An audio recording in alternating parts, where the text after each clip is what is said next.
I just think that sometimes we who have been around for a while forget to tell the newcomer this one thing, and it is do not drink or drug no matter what. No matter what, don't do it. And that your life will get different, and different will be better. That was Jodi Wright, and this is the SHAIR Podcast. It's time for the SHAIR Recovery Podcast, where we bring you amazing life-changing success stories from addicts and alcoholics all over the world who share their inspiring journey in recovery. And now, here's your host, O. Hey everybody, and welcome to another episode of the SHAIR Podcast. And today we have J.A. Wright joining us on the show. Jodi is the author of How to Grow an Addict. And Jodi's book is a novelization about Randall Grange, a young girl who is trying to navigate the testy waters of her family life and come out unscathed despite growing up in a house full of addicts and abusers. It reads like a memoir, a sort of come clean string of consciousness that chronicles her rise, or rather fall, from a young girl to a young woman. It's not her story, but Jodi's story is very similar. She grew up in an alcoholic home, a dysfunctional home, which ultimately led her to quickly turn to alcohol as a teenager until her life completely unraveled. She has been clean now since February of 1985. So we've got a lot of great recovery in this story as well. So without further ado, let's jump into Jodi's story. But first, if you have not yet rated and reviewed the SHAIR Podcast, please, one of the best ways to help support the show is to go to iTunes, leave us a 5-star rating and a review, and that helps catapult us up the ratings on iTunes, which will make it easier for more and more people to find the SHAIR Podcast. Now, in the past, many of you have asked, how can I help support the show? Well, I'm going to keep it simple for you. The first way is by donating via PayPal or Bitcoin. And of course, I want to thank all of our listeners who have been generously donating every month to the SHAIR Podcast. Make no mistake about it, you guys are making a huge difference. But again, we can always use more. And now you can even send us donations using Bitcoin. So if you go to the website, www.theshairpodcast.com, on the top right corner, there's a donate button. Click on that button and it'll take you to the page where you can donate either by PayPal or by Bitcoin. On a weekly basis, I have over 5,000 listeners every week who listen to the SHAIR Podcast.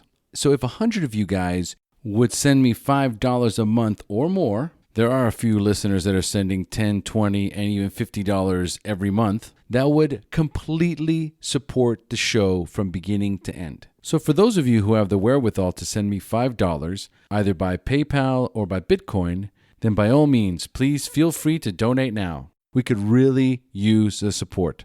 Also, when you're purchasing stuff on Amazon, there are those of you that are still clicking on the Amazon link on the SHAIR Podcast website before doing their purchases on Amazon. But again, there are thousands of you listening. If each and every one of you could just remember to go to the SHAIR website, click on the Amazon button before you do your shopping, that is also going to make a tremendous difference for us financially.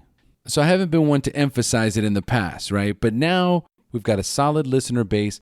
I know you guys love the show. I know you guys get a lot out of it. There are those of you, just like in the meetings, that are newcomers. The money's tight. Keep listening. The show will always be for free. The SHAIR Podcast private accountability group will always be for free. But for those of you who can, kick in a couple of bucks. Help us out here. And not to forget the SHAIR Podcast private accountability group. Again, it's growing like crazy. Guys, go to the SHAIR Podcast, www.theshairpodcast. Click on the button that says join the Facebook private group. For those of you that are in the private accountability group, you know how vital and important that has become. There's over 1,500 members in there. If you don't want to go to meetings, if you have problems connecting with people, if you need something more than just the podcasts and are not ready to cross over into meetings or some other structured program, then the private accountability group is perfect for you. Jump in there, make comments, ask questions, or just read the posts. There are so many people out there that have the same questions that you have. All you have to do is just read those and then read all the follow-up answers and responses that come. And make sure to subscribe to my weekly newsletter so you know every single time a brand new episode is launched. And of course, if you have any questions, just email me, o@theshairpodcast.com, and I'll get back to you as soon as possible. So now a quick message from our sponsors, and then on to the show. Would you like to join a free, anonymous online group that offers a daily topic email with popular recovery resources, accompanied by a secret Facebook group for discussion? Then go to dailyaaemails.com for more information about Transitions Daily. And don't forget to share dailyaaemails.com with friends, in meetings, and with sponsees in recovery. Sober Nation is the largest online recovery community and treatment resource center. They provide treatment resources to those struggling with addiction, as well as to the family members who are caught in the crossfire. On top of that, Sober Nation is a huge community of good people who share their experience with each other. They have informative content, recovery and addiction news, as well as an entire clothing line which helps expand the culture of recovery. They can easily be found at www.sobernation.com. Sober Nation is putting recovery on the map. Hey, Jodi, thanks for joining us. Thanks for having me. I'm very excited to have you on the show today. How you feeling? Well, I'm feeling great today. It's a good day.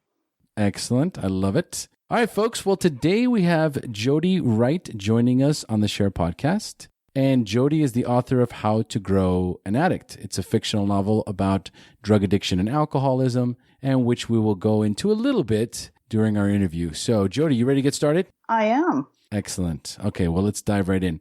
Well, first of all, tell us about your normal daily routine, including recovery. All right. Well, I'm just going to be really honest with you. So when I wake up, or when I come to whatever, come conscious in the morning, right? The first thing I do is I pray. That's the first thing I do. I just say something. I just acknowledge that there's something in my life greater than myself, in some way. And that's how I start my day. And that's how I've started my day since somebody told me to do that when I was, 7 or 8 months clean. Somebody said, why don't you try this? Because whatever you're doing isn't working for you. And I tried it and I felt better. I mean, I didn't feel great, but I started to feel better. And better was good. Better was Better was very good. Yeah, that's right. So that's how I start. And then, I do have coffee in the morning. I have a big cup of coffee. I am married to a man in recovery. So we kind of have a recovery house. So we share the readings in the morning. We still read over coffee and toast. We pick something out of, literature from one of the 12-step programs, and we probably spend 10 or 15 minutes reading that over breakfast before we start talking about anything else, about what are you going to do today? How's work going to go? I just feel like if I'm centered and I've made some kind of contact with a power greater than me, that my day is going to go better. And it usually does. Beautiful. That's an amazing way to start the day. It's just like we were taught in the beginning. Like you said, there's that foundation that was instilled in us, and it worked then. Why wouldn't it work now? That's absolutely true. What worked then will work now. We just forget sometimes. And that's why I stay connected to my recovery group. I still have a sponsor. I still make a phone call once in a while and say, hey, I can't figure this out. I'm feeling I got that free-floating anxiety, which I still get once in a while. But now it's usually a direct result of me saying or doing something that I shouldn't have, and I have neglected to clean it up. So I'm dwelling on it. It's not, it has nowhere to go except stir in my brain. Right. Right. Okay. So that's how you start your day. Okay. And what kind of regular routines do you have as far as work, or do you write on a regular basis, or what is it you do day to day? All right. So after my husband goes to work, he leaves the house. Now, I don't leave my house because I have an office at home, but I have an office at home because I don't live in the States anymore. I live in New Zealand, and I live in a city named Christchurch that had a horrific earthquake almost 6 years ago that destroyed most of the city. And in my office, which was downtown, which has not been rebuilt. So in the past 6 years, I've established a home office that is great in lots of ways. Like I can be in my pajamas all day. Okay. That is always great. But I have to go out of my house to have interaction with other people, which never used to be the case. There were people all around in the downtown area I worked. So I do write. I try to write every morning for at least an hour about whatever it is that's going on, whether it's I'm writing an essay or I'm working on another novel, or I journal, or, I have something that's, I always seem to be working on a bit of a 4-step somewhere. Somewhere there's always this little bits of a 4-step that I should complete, but I never quite get around to. Not that I haven't done 6 or 7, I have, but but I still have a sponsor who says, was that ever in your 4-step? And I'm like, no, probably not. So, so that's what I do. I run 4 days a week by myself. And I have to drive a little way to the trail that I like to run. And I do work. I mean, other than that, I have a job. I'm a producer, a promoter. I produce festivals and concerts and events. I'm in that kind of entertainment industry. And I currently have 2 festivals that I produce every year. But I have worked in this industry for a long time, and I have created and produced a lot of festivals and shows. Okay, all right. Now, so what brings you're in Seattle right now, right? I grew up here. I grew up right outside of Seattle, and I moved to New Zealand when I was 30. Okay, all right. So then are you visiting home, or was there another reason why you're back home? I'm visiting my parents, and I have a few sisters here. So it's, I do come once in a while. I share the load, my sisters and I take care of our parents, and we try to take care of our parents. So it's my turn. Gotcha. I understand. And so we've got an idea of what your day-to-day routine is. What about your recovery routine? Do you do any meetings? Do you do any online meetings? How does that fit into the equation? Oh, I have a home group. I go to 3 meetings a week still, and I sponsor a few women.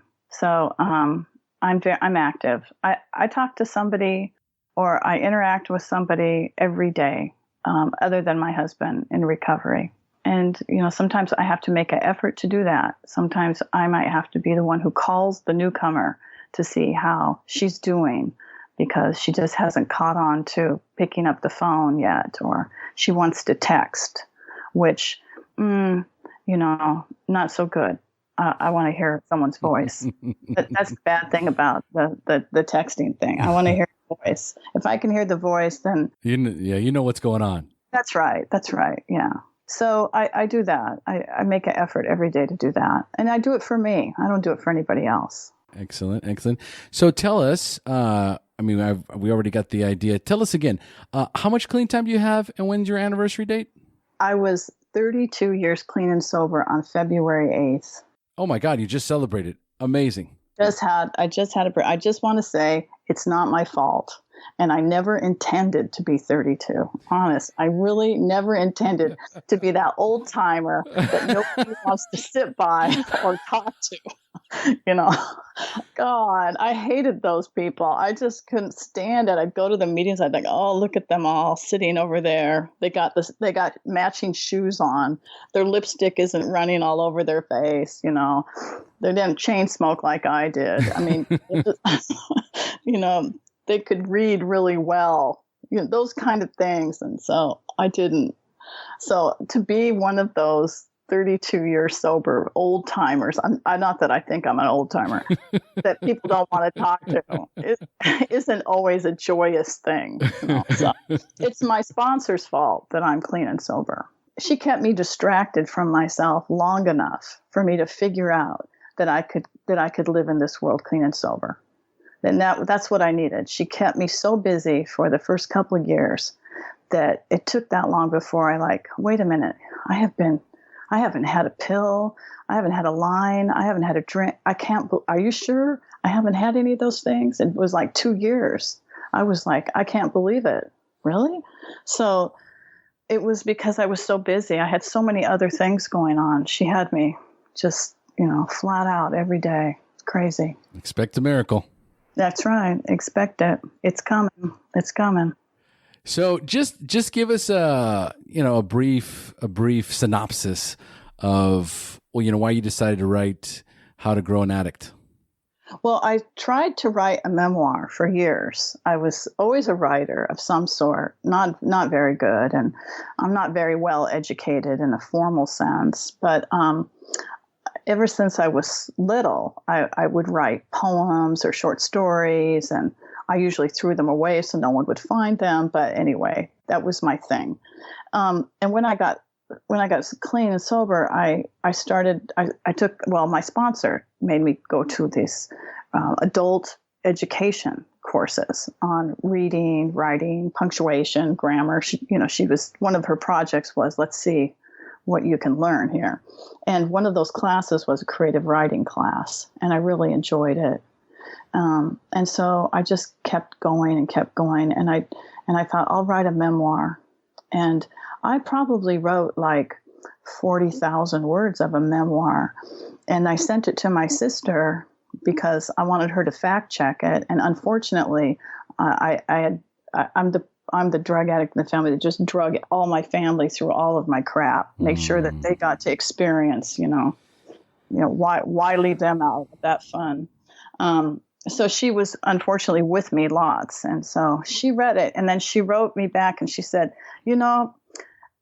this isn't, you've mixed up some stories with other people in the family. That didn't really happen to you. And this part was, no, that happened in a movie that we went to and you were really drunk. And so it wasn't, I couldn't figure it out. I couldn't do it. And she said, and I knew then that if I was ever going to tell this story, and the story of how young women, in their 20s arrive into recovery and the help they usually had along the way, meaning that we usually come from families that are accustomed to using drugs and alcohol, and we're exposed to drinking, and we become very familiar with the effects of, a sleeping pill at 10 o'clock, or, we just become, because it's available to us.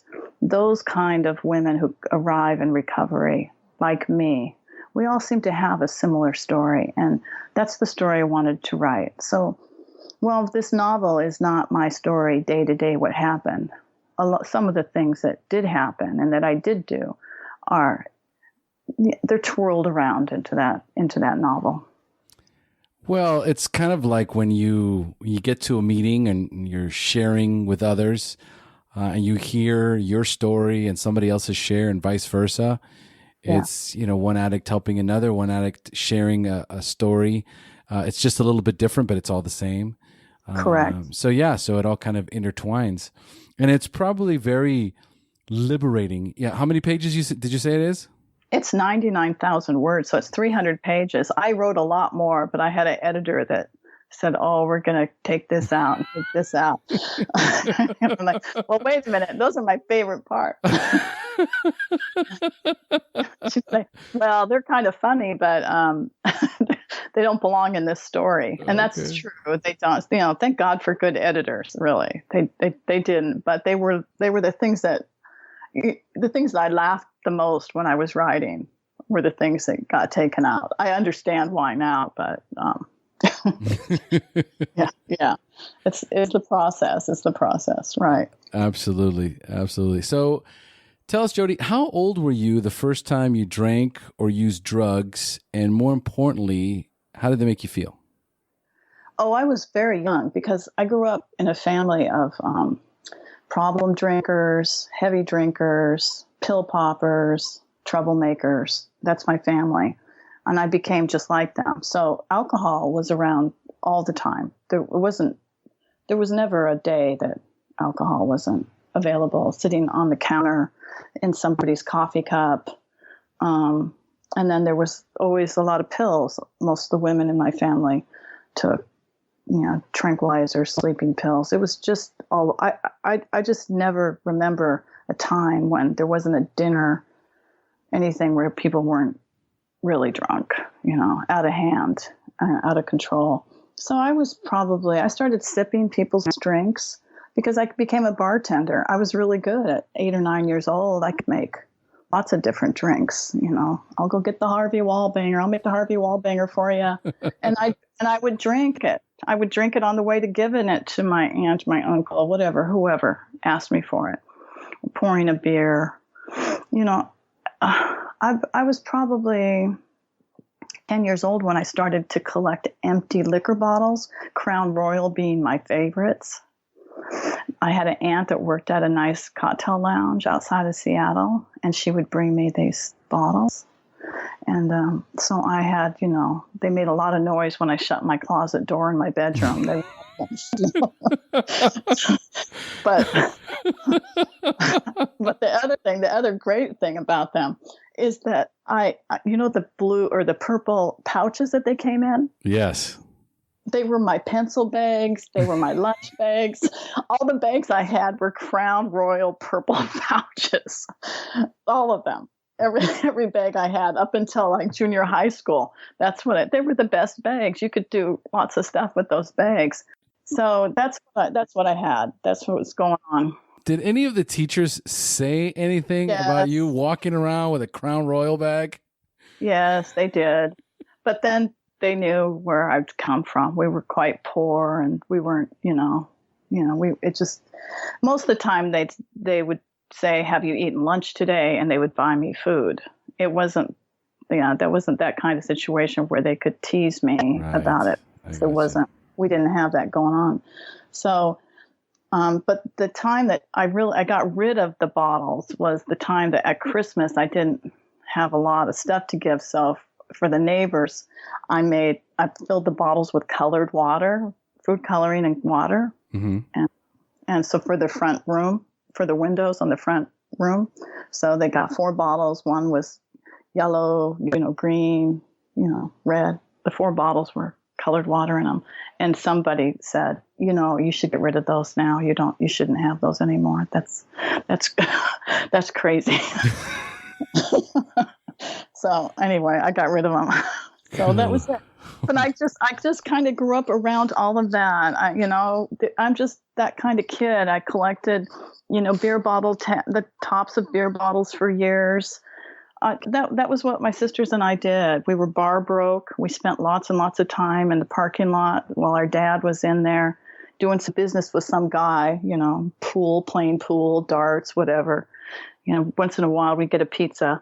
But that was it. That was my story. And so when I wrote this novel, I just tried to sprinkle in, from a kid like me, how does this happen? How do you get from there to here? Yeah. Right. Absolutely. Okay, Jodi, you're all warmed up here. Okay. So guess what? It's time for me to turn this show over to you. It's time for you to share your story with us, the battle against drugs and alcohol, the wreckage it caused in your life, when you hit rock bottom, and then finally your journey into recovery up until today. So Jodi, take it away. All right. So, I'm Jodi, and I'm, a drug addict and alcoholic. That's how that goes. I always like to say that because it just kind of puts me in place. So because I grew up around alcohol and drugs, I became accustomed to using drugs and alcohol. Now, I don't blame drugs and alcohol. I actually am one of those people that I know that they saved my life. They saved my life until I found recovery. There's no way that I would have ever made it through my teenage years without walking into the traffic or hanging myself or whatever it was that I used to dream of that I could do that day. There's no way I would have done it if I didn't have the ability to have a beer after school or drink someone's wine or drink the Canadian Club that somebody left, somewhere. Just having that available just made it easier for me to stay in this world, because I came up with the idea that I should leave when I was 9 or 10 years old, that I didn't want to be here. There was nothing for me. I hated my life. I hated being poor. I hated being a girl. I just hated everything. And I didn't feel like there was anybody in my family that supported me or that liked me. And I don't know that I made that up or if it was true or not, but I just felt it. So I began to seek out, by the time I was 12 or 13, I began to seek out other people like me who would drink and who would experiment with drugs the way that I wanted to, which was a lot and, all the time. And that's what I did. And I did it until I was 26. When I was 19, I married a guy who said he would take care of me. And I wanted someone to take care of me. Could somebody please take care of me? Right. And he had a job and he drank the way that I did. Well, I probably drank worse than him, but we're just not going to talk about that. And he sold drugs once in a while, and I was a big user of drugs. So it was, I don't know. It was one of those, I better do something because my life's not going anywhere. And I had enrolled in beauty school to be a hairdresser. And of course, I got kicked out because I was loaded every day and I was doing these obnoxious haircuts on people who were just innocent victims of my scissors. Right. It was just like, I just had this one chaotic situation after another. And so I got married and tried to figure out how I could live in the world without being drunk and loaded all the time. And I was so miserable. So because I was so miserable, I thought, well, what I should do now is have a child, right? I should now have children because that'll make me feel better. So I have 2 children. So I had a daughter, and my life was okay for a little while. It worked out. I felt good. And then, I don't know, one day somebody brought over some cocaine or whatever, and I'm off and can't stop. And so I think, well, I better do something else. Okay, I'll have another child. This will work. This is going to fix me. I'm always trying to fix me. And I have another child. And it doesn't go so well. I'm really severely, severely depressed after that child. I'm like, you've heard of postpartum depression. Yes. And so that was said. It wasn't the first time I'd ever been depressed, and it wasn't the first time that I'd ever landed in a psychiatric unit. I'm a teenager that was depressed a lot, and my mother would send me to a psychiatrist on a pretty regular basis, and I would entertain him with stories of my family, and in return for that, I would get Valium and Tuinal and whatever else he would give me, and I liked it. I liked that. There was always a reward for telling the psychiatrist some big secret. And so I was locked up in a mental institution, a mental hospital, which I liked. I wasn't opposed to it. People were nice there. Everybody was kind of like me. There was a drug cart that, jingled as it went down the hallway. I loved the sound. There was no responsibility. I didn't have to do anything. And I'd been there for a while when a social worker came into my room and sat by the end of my bed, and she said, I've been reading your chart for a few days, these records of you that go way back to when you're like 15. And she said, I don't think that you're bipolar. I don't think that you're schizophrenic. I don't think you have the anxiety disease. These are all diagnoses that I've had. She said, I think that you're chemically dependent. And if you don't get away from these doctors, I think they'll kill you with their drugs. And I'm like, what? Chemically dependent? Yeah. She said, yeah, well, that's such a nice name. She didn't call me any of the names that I grew up hearing about women who drink and use drugs the way that I did. She didn't call me a whore or a lush or any of the things that I heard about. She said chemically dependent. And then she said, I'll help you if you want help. And of course, I raised both of my hands. I want help. I've always wanted help. I've wanted help since I was born. Please help somebody. Look what's happening. God, to help us out. Wow. But I did not know that the help was coming in this package of, I ended up in a woman's alcohol and drug treatment facility like 48 hours later. And that I had to convince my mother to sign me out against doctor's orders doctor's wishes at the psychiatric one, because he was so angry that this social worker had done this, and he did not want me to leave. But I was going to go for it. I just thought, I'm going to do this. I don't know what's there, but I'm going to go. And I did. And I was very ill from drug withdrawal because he wasn't going to prescribe anything for me when I was leaving there. So while I went into a treatment center on January 20th, 1985, I didn't have my last pill until 3:30 p.m. on February 7th, 1985. And the strangest, funniest, weirdest thing is that the person that helped me withdraw from drugs at that treatment center is the man who wrote my favorite chapter, the favorite story in the back of the big book of Alcoholics Anonymous. He wrote Dr. Alcoholic Addict. But I didn't know that was him until I was at a convention when I was 3 years sober, and he stood up to talk, and I'm like, oh my God, that's the same guy who came to my room, who took my blood pressure, who took my pulse, who told me, this is the last pill. You're done. You get no more. And that was the weirdest thing. It was the weirdest thing. So I never did it. I never used again. I had to find a way to live in the world without them. And I just did what those people at that treatment center told me to do. I went to meetings. I went to a meeting every day, sometimes twice a day for 4 or 5 years. I just designed my whole life around recovery.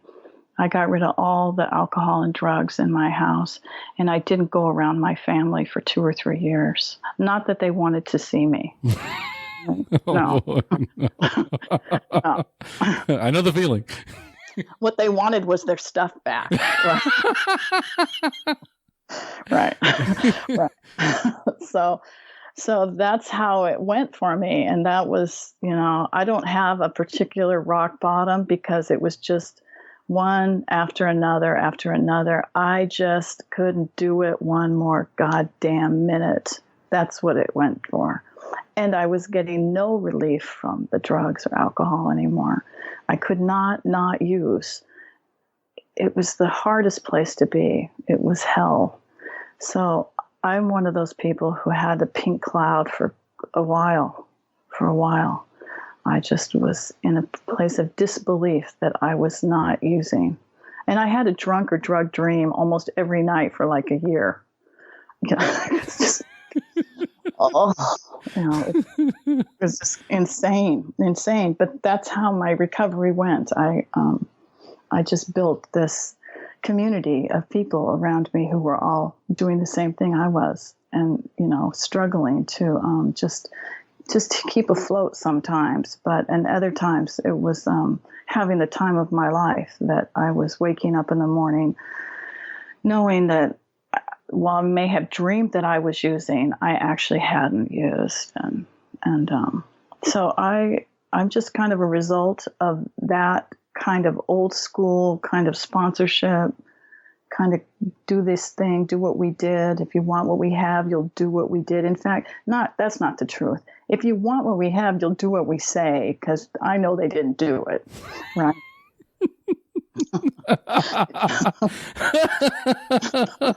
No comment. Yeah. No, because I do it sometimes too. Right?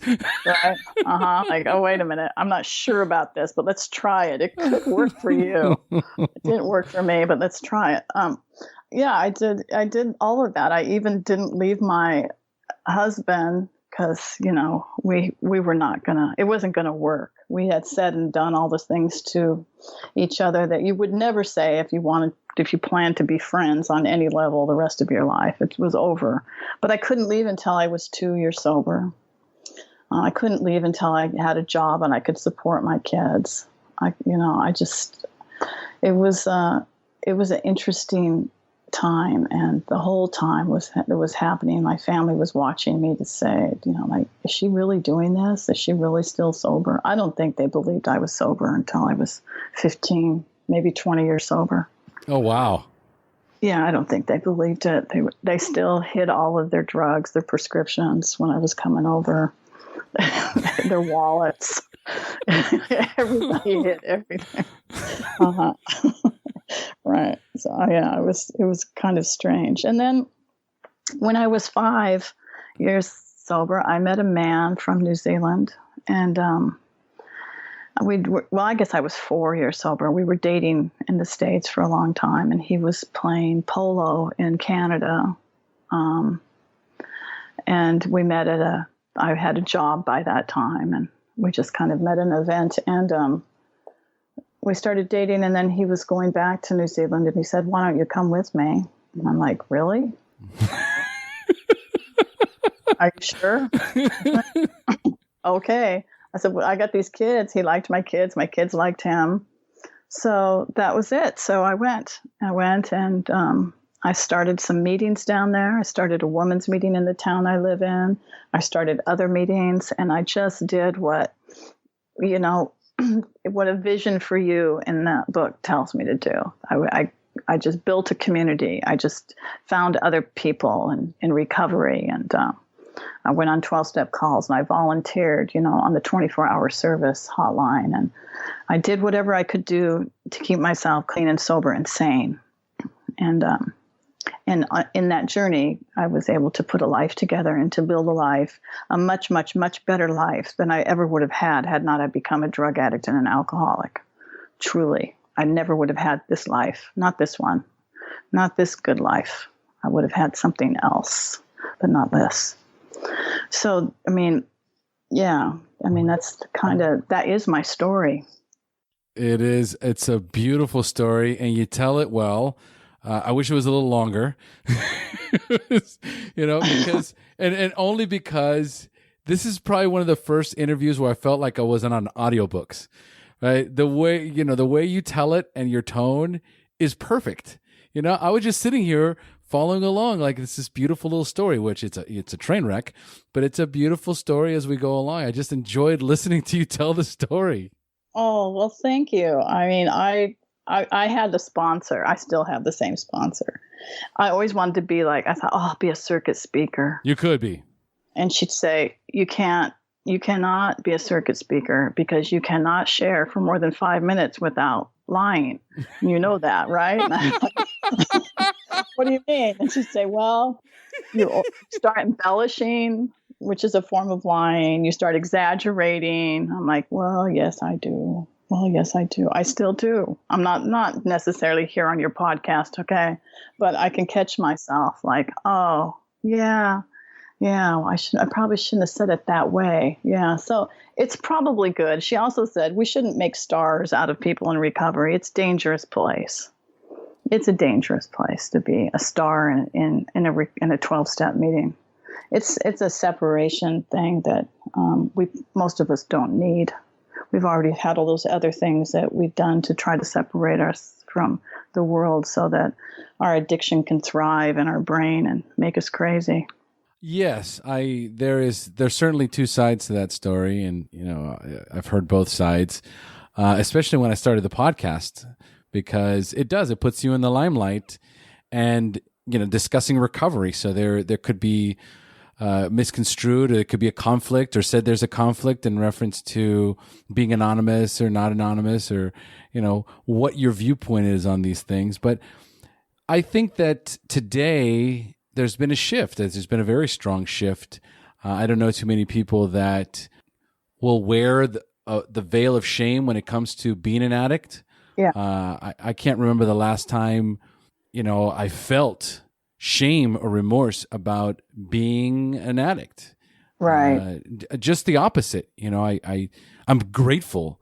I'm grateful every single day for the fact that I came to recognize or came to accept that I was an addict and that I needed help, and that alone I was going to die. And I was miserable and hated my life. And all of a sudden I had hope for the first time.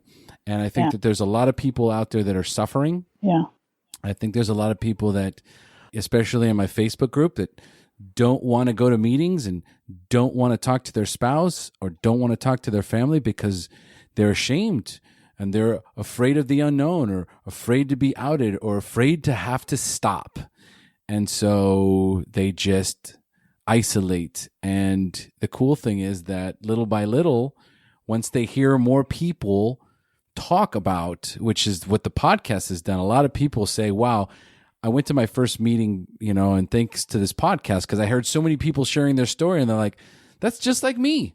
I agree. I mean, when I got clean in 85, there was a lot of, there weren't very many women going to meetings, first of all. Right. And I had an incredible amount of shame, not shame about my addiction and alcoholism, but shame about the things I had said and done on my way to recovery, on my way to get here. I was a mother with 2 daughters that I put in, not very good situations because I needed to use. And I am really a firm believer in that when I am using, I have a complete disregard for my own well-being and for yours as well. It puts me in that place where I'm going to do whatever I have to do, and it doesn't matter what it costs you. And that did bring me quite a bit of shame, actually. And those things, I don't wish that I hadn't done them, but I don't ever want to forget them either. No. Yeah. So I just have this, I've had a lot of time to think about things. I told my sponsor I was doing this. I said, I'm going to do this podcast. And she said, well, just remember this. You can be a good example or a great reminder.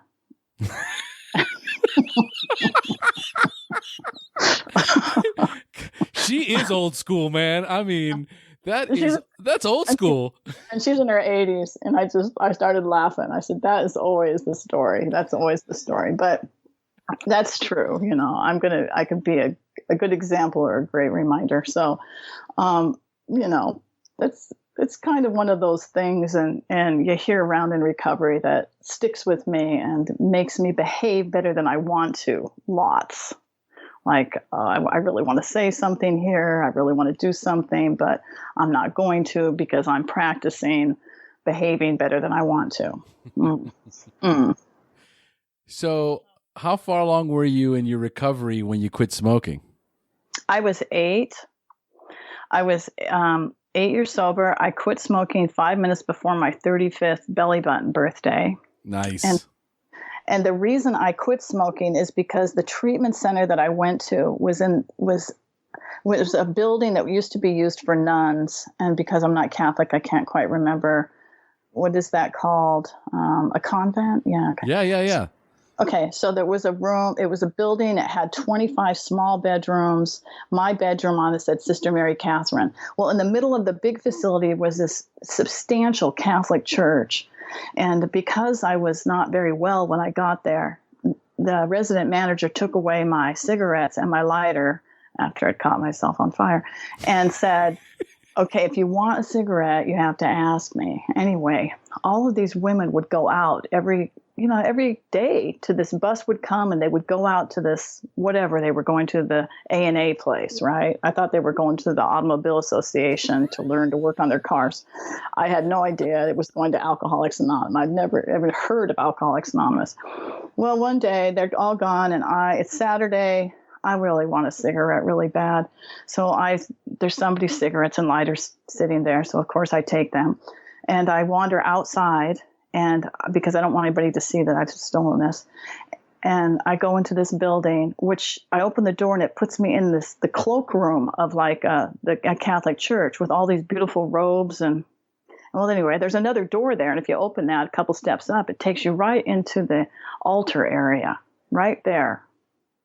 So I climb up on the altar, the marble slab thing. Nobody's in this church. It's big. There's no one there. It's just me. I climb up. There's a big, huge statue of Jesus, right? Huge, right above my head.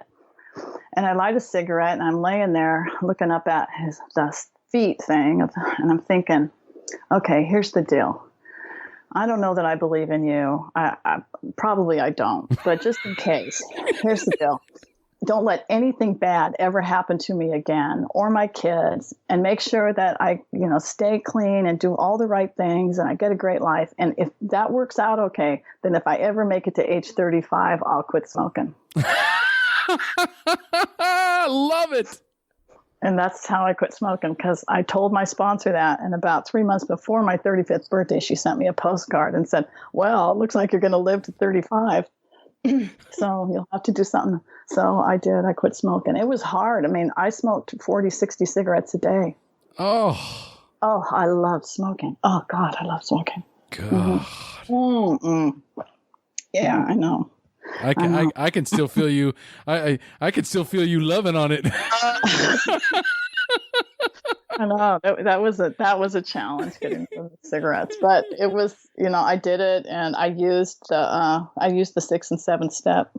I used it. Right. Everything right, and I spike. Okay, so I've never smoked again either.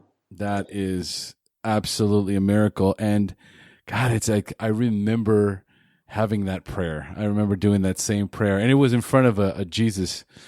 It wasn't as big as yours, but it was a picture. We'd rented, my ex-wife and I had rented this house, and in the house there was a carving of the Last Supper. Yeah. And, it was fixed inside the wall, so there was no way to just take it down, because I certainly didn't want it in the house, but there was no way to take it down. So I just kind of left it there. But what I did was I put a bar in front of it. Oh, yeah, great. Sacrilege, you know what I mean? So it's just your typical debauchery.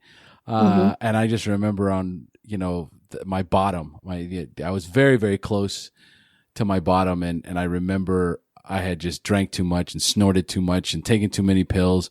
And I couldn't sleep, and I was sweating, and I was, going out of my mind. And I just remember getting in front of that, wood carving and saying, oh, I don't know who you are or what you are or where you are. And I don't know if I'm praying to God or Satan or whatever, but whoever's out there, I can't do this anymore. So either take me out of this world or, help me get clean, because I'm done here. I remember that. I remember that desperation, like absolute desperation, that I'm willing to reach out to anything greater than myself, Yeah.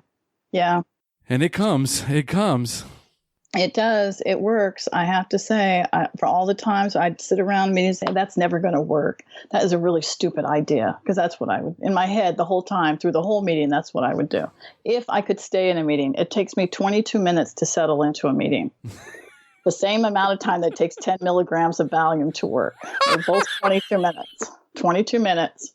So for the first 22 minutes, it's like an option whether I'm staying or not. After 22 minutes, I'm stuck in the seat, right? That's it. That was that's my option. It's always been this way. I know, it's the 22-minute rule. So I don't know. I understand. I'm kind of, the weird thing. I got the weird thing going on, and the weird thing might have inspired the drugs thing. Not sure. I don't know which came first, but it doesn't bother me so much anymore. Right? What an amazing story. I just love it. You're killing me. Now, did you write any other books other than How to Grow an Addict? I'm working on a novel. I'm a slow writer. I'm a slow writer because I have work. I have to work to support my writing. And I would like it if, I had a bestseller and everything would go and I wouldn't have to produce shows all the time anymore. That would be nice, but that's not what's going on right now. So I'm writing another novel that I've been working on for a few years. It has, it's not really about drug addiction and alcoholism, but of course I can't help myself. It will have sprinkles of those, because in my mind, drug addicts and alcoholics always make the best characters. Yeah. Always make the best characters. Yeah. They're most interesting. So of course I will have a few of those, but I don't expect to have it done for another year or two. All right. Listen, I've been working on my novel for the last 14 years. I haven't even started page 1 yet, but it's all in my head, right? I keep talking about it's so hard. I've interviewed writers, and it's like the discipline that it takes is tremendous. There is a discipline and a strategy behind it, and it's just like anything else. You have to apply these things. Wishing it, it's not gonna bring it into reality. It's the same discipline in the same steps. It's the same one. It's the same. I don't want to go to that meeting. I'm going to go anyway. It's the same thing. Get up, show up, do the same things. I applied all of that to writing, and that it was strange, but every day, one day at a time, I would write a little bit more and a little bit more. And then, ooh, here it is. How strange. I can't believe that worked. I thought I'd have to sit down and write it all in 1 week, right? That's all. Oh, it has to be done in 1 week. I'm going to wait till the last minute and do it all in 1 week. Mm-hmm. No. Yeah. So I gotcha. Anyway, right. it's all good. And I was reading, you sent me this little thing about how your program goes and how this goes, and what advice would I give to a newcomer. And I want to give that advice. Before it leaves my head, I just think that sometimes we who have been around for a while forget to tell the newcomer this one thing, and it is, do not drink or drug no matter what. No matter what, don't do it. And that your life will get different, and different will be better. That's my deal. That's what I think. Oh, it's absolutely beautiful. I'm glad you got it out there. And since you're already springboarding into the closing questions, let's just go there. Okay. All right. There's another one. Oh, sorry. There's a few. Okay. All right. So, Jodi, I'm now going to ask you some questions for the newcomer. Okay. 4 questions now instead of 5. Okay. Oh, sorry. I'm jumping. Oh, No worries. This is great. I mean, a lot of this interview has been impromptu, and I love it. So I want you to respond with inspiring and insightful answers you can share with our newcomers. Are you ready? Sure. Beautiful. All right. So number 1, what was keeping you from getting clean or staying clean when you first got introduced to recovery? I didn't know. I was a drug addict or alcoholic. I thought I was crazy. That's what kept me. It never occurred to me not to use. Never, not once, until someone said, you can't do this anymore. Okay, so that leads me to question number 2 then.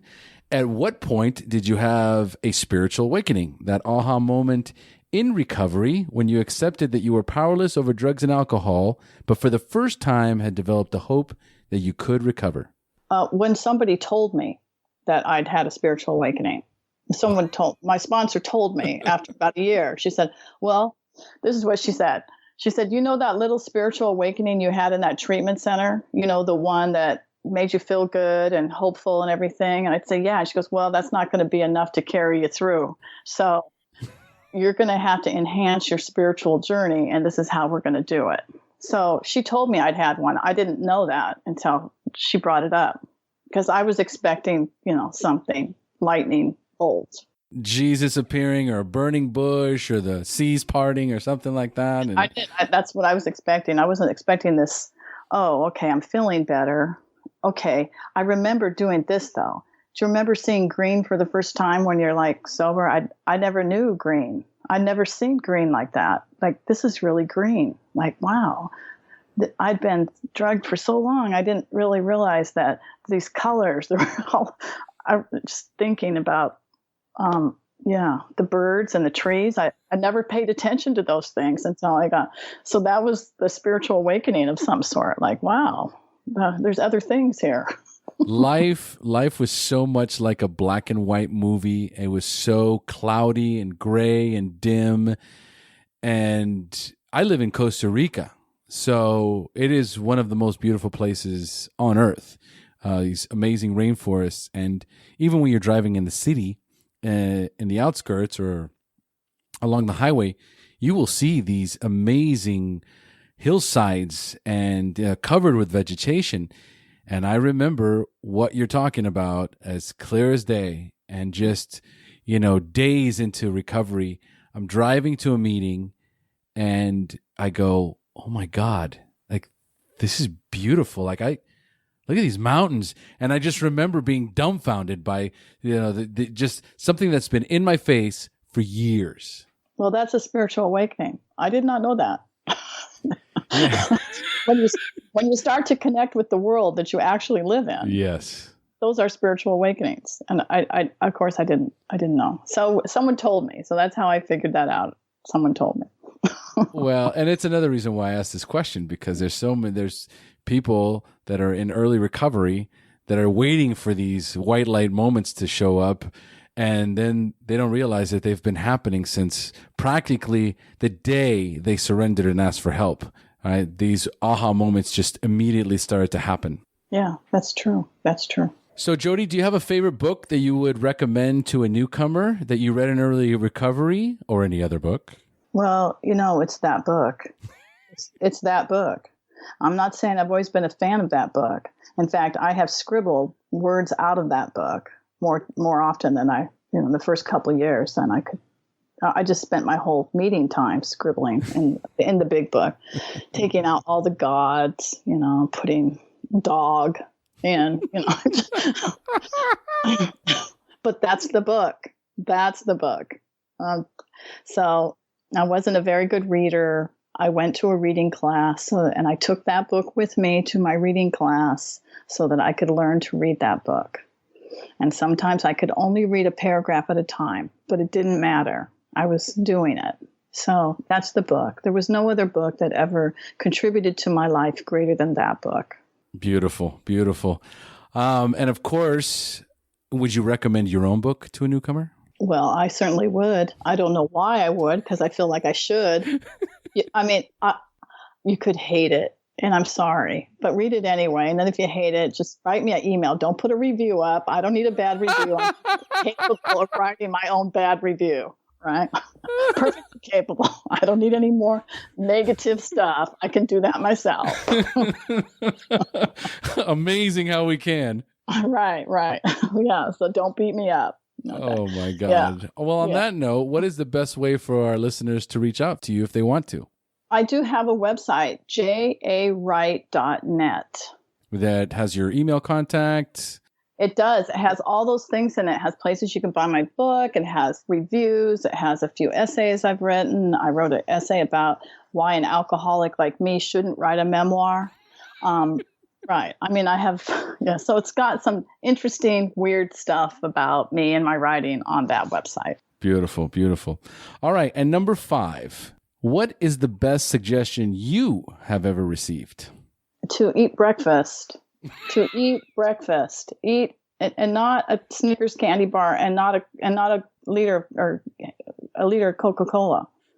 That's not breakfast.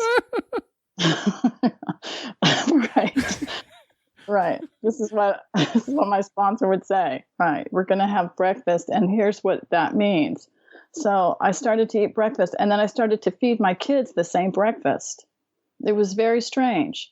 But that started us off on this path of being able to do things in a way that was nurturing to us instead of destructive, because prior to that, I only ate sugar, drank Coke, smoked cigarettes. I had no good skills. So that's probably it. Eat good breakfast, toast with peanut butter, oatmeal, whatever. Treat your body better. Yes. Because this is it. This is the one we get. Yeah, absolutely.